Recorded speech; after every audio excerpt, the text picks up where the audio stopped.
So you want to go to Disney, but you don't have any kids to go with you? That's the best time. I'm telling you. You want to be with kids? They're all over the place.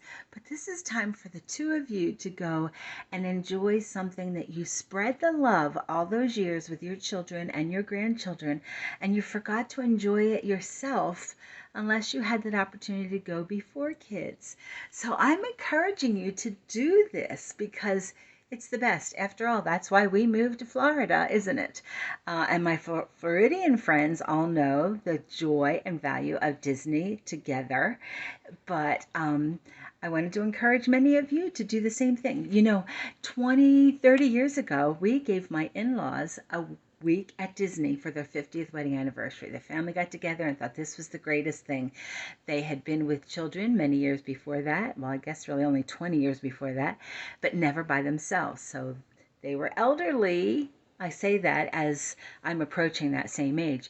But they had the best time, and it was their 50th anniversary, and so they took advantage of going as a couple, and they held hands and they took their time.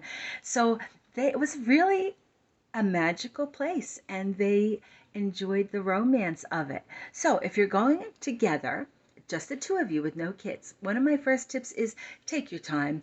Just enjoy it all. When you walk into a park, there's so much to see before you even get to rides. You may not even choose to take a ride. There's some great shows that you wouldn't want to miss, but take your time, enjoy it.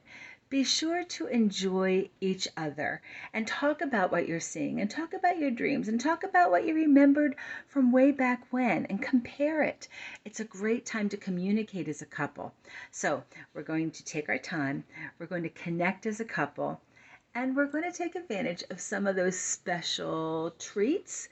You might not even want to sit down and have a meal. You might want to just pick up stuff because there's some really good foods there. Or you may make it a date night. And so when you go back to your hotel, take a rest, and get dressed up and make it a date night and get a reservation and splurge on one of those fancy restaurants. They can be romantic too. So that's my tip. Take your time, enjoy being a couple, and either enjoy the fast foods or splurge and make a date night at a great restaurant. That's only 3, and there's so much more. Oh, and by the way, here we go.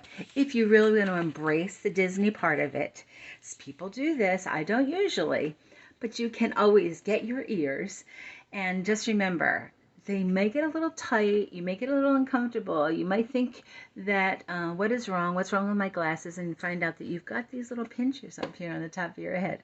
So you have a great day, and book that trip. Or plan that trip to Disney. Just don't tell your kids